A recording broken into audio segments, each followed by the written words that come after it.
Welcome back to another episode of Words with Friends. Tonight it is just Leah and myself. Jeff has quit. So, I'm just kidding. He's on vacation with his family, so you do have just me and Leah here tonight. But we are excited to continue our series on the Torah. Just a recap of what we talked about last week was Genesis 1 through 11, and we talked about creation, and we talked about that downward spiral of mankind as it relates to sin, consequence, and then grace. We talked about the flood, and we talked about how we look through that through the eyes of God and what that must have been like to totally wipe out something that he created, something that he loved. And then we ended with the scattering of nations after the Tower of Babel, not the Tower of Babylon. It's true. But the Tower of Babel. So we're going to pick up Genesis 12, and we're going to go all the way through the end of Genesis to Genesis 50. It's a lot to cover. It is a lot to cover. But before we do that, we're going to ask some questions. So, Leah, have you ever broken a promise or had a promise broken? Oh, that's a hard question. I'm sure that I have. Right. I try not to make it a habit, obviously. Yeah. I can't think of a specific time, though, when I've broken a promise. Can you think of a specific time? I'm sure in school growing up, I'm sure I've made promises I didn't keep. Yeah, right. Yes, stuff like that. I can't think of anything major, massive. Right. I promise not to tell. Those little secrets that you have. But yeah, so I feel like I've had promises broken as well as I've probably broken some promises in my life. So how do we tend to react in both of those situations? How do you react when you're the one breaking a promise or you're the one that the promise has been broken? Well, I think obviously when a promise is broken to you, like when you feel betrayed, right, there's a lot of hurt and anger and a tendency to not trust that person again. Right. Once something is broken, like trust, it's very hard to build back up. Yeah. And I think the opposite is true when you break a promise. It really depends on what the promise was. Right. Like if you're breaking a promise out of the safety of someone, out of their best interest, that doesn't make it easier for the person you're breaking the promise for. Right. But I do think you feel a little bit more vindicated in doing it. Otherwise, if you're just breaking the promise to break the promise, then hopefully you feel remorse and seek forgiveness. Right. Yeah, I think when it comes to breaking a promise, you feel more of that shame or even sometimes fear of, well, what's going to happen next? Right. I gave this person my word, I've gone back on it, and they're going to find out. Right. It's going to get out, so now I'm afraid. But yeah, then also on the other side of that, when it's you do feel wronged and hurt, and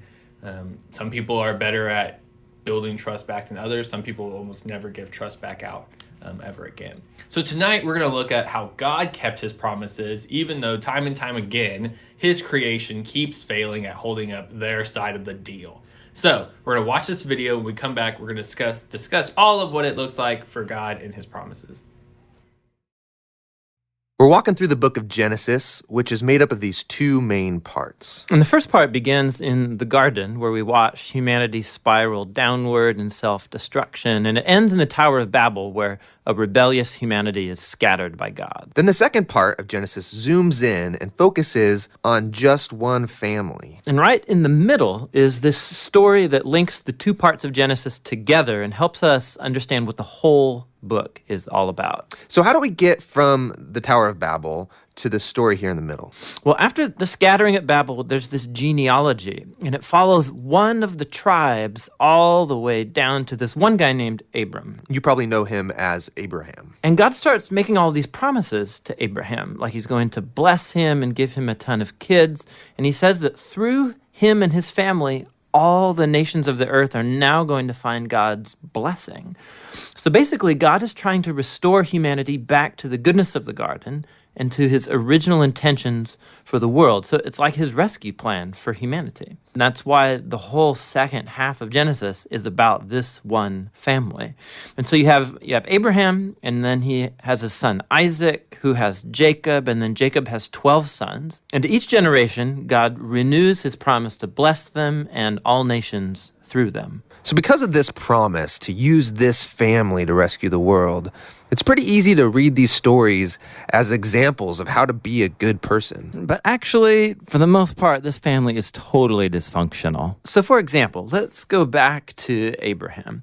This whole story is about God giving him and his wife Sarah a family. but 2 different times. He basically gives Sarah away to other men by denying that she's even his wife. And then Sarah gets impatient about having a son, and so she makes Abraham sleep with her servant girl, which then causes all of these other problems in the family. So they get really old, and you begin to think that there's no way they're going to have a kid of their own. But then, miraculously, they do. It's Isaac. And Isaac, he has 2 sons, Esau and Jacob, and it seems like things are going pretty good. But Jacob, the younger brother, wants the family's inheritance, which belongs to Esau, the older brother. So he devises a plan where he's going to steal it from his father, Isaac, who at this point in the story is now old and blind. Which, who does that? Horrible, stealing from your blind father. Yeah, and then he just takes off. So Jacob goes on from there to have 12 sons, big family. But Jacob loves his 11th son, Joseph, way more than all the others. And so he gives him the special Technicolor dream coat. And his brothers, because of this, come to hate him. So much so that they plan on killing him. But they don't. They instead just sell him as a slave down in Egypt. Now, while in Egypt, through this crazy series of events, Joseph goes from being in a prison cell to becoming the second in command there. And so later on, the whole Middle East falls into this food shortage. And Joseph's brothers, they come down to Egypt looking for food. And then when they get there, who should they find as the ruler of the whole land? It's Joseph, that guy they sold into slavery. But he actually saves them from starving to death. And so here you have it. These are the great-grandchildren of Abraham who have done this heinous act to their brother.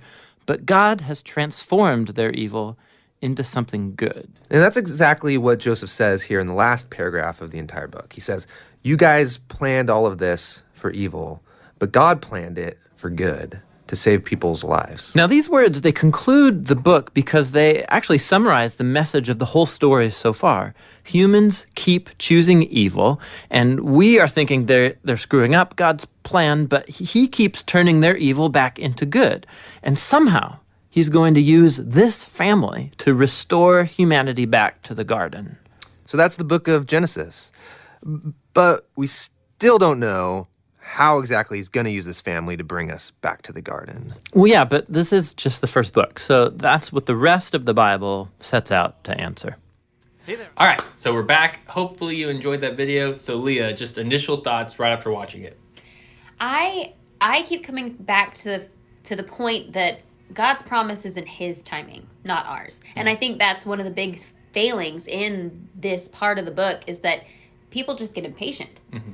Abraham is impatient. Sarah is impatient. And so they push other circumstances to try and achieve God's promise when he's already got it planned out. It doesn't happen until they're super duper old, but it does happen. Yeah.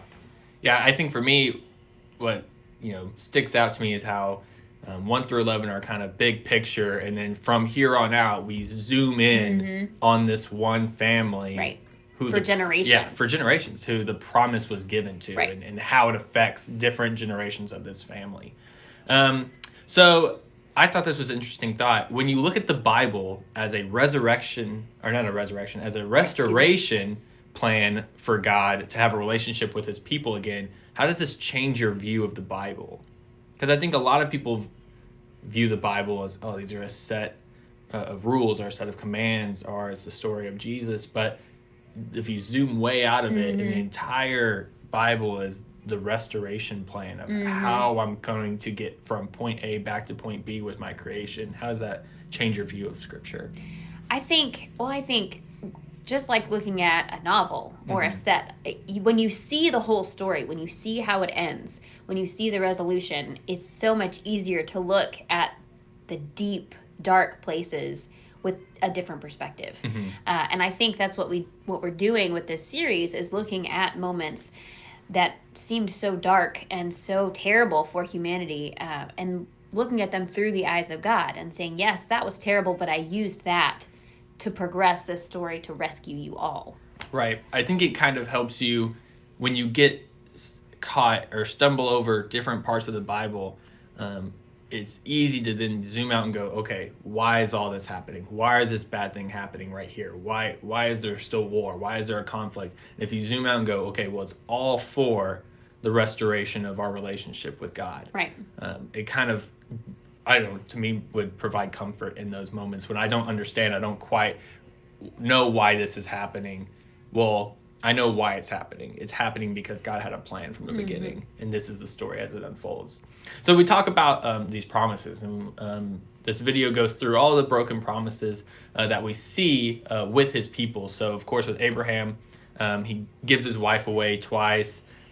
Sarah says, you know what, God's taking too long, so just sleep with my servant. And then we know all the problems that stem from that. When it talks about Isaac, lies about his wife as a sister, as protection.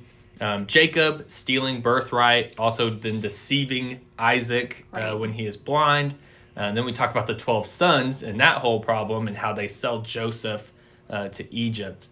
So what does this say about who God is or the character of God, that after all of this, this is just following just 3 generations so far, and there's already this many problems. What does it say about who God is or the character of God that he would stick with his original promise? I think it goes back to him being faithful to his creation. He created us. He knows who we are, and he still has such a strong desire for us to reflect who he is back. Right. And so even after time and time again we fail him and we fail to live up to his potential, he continues to have faith in us, in the heart of humanity being that reflects God. Yeah, for me, it's that, we feel like we mess up and we can't go to God. We feel like we have to hide. We feel like we have to bury stuff, push it under the rug. But here we see 3 generations back to back to back that just constantly mess up in different ways. And how God is just so faithful, like you said, in that. And so I guess for me, it's comfort that, and the things that I deem a mess up or maybe are nowhere near what this is, and I still sometimes feel ashamed, and sometimes I feel like I don't deserve God's faithfulness. But here again, he proves who he is. Kind of going back to that character of God series that we talked about, all those things from the loyal love to the faithfulness, it's just so much of who God is that we don't really understand, and we can't really understand it because in our heads it doesn't make sense. So we talked about Joseph. We talked about him being sold to Egypt, and then the video kind of covered how he went from being in prison to then shooting up in status. Right. And so we're going to read Genesis 50, 19 and 21. It touched on this at the end of the video, but this is after the famine hit and the brothers had to go to Egypt to try to ask for food and supplies so they wouldn't starve. So this is Genesis 50, 19 through 21. But Joseph said to them, "Don't be afraid. Am I in the place of God?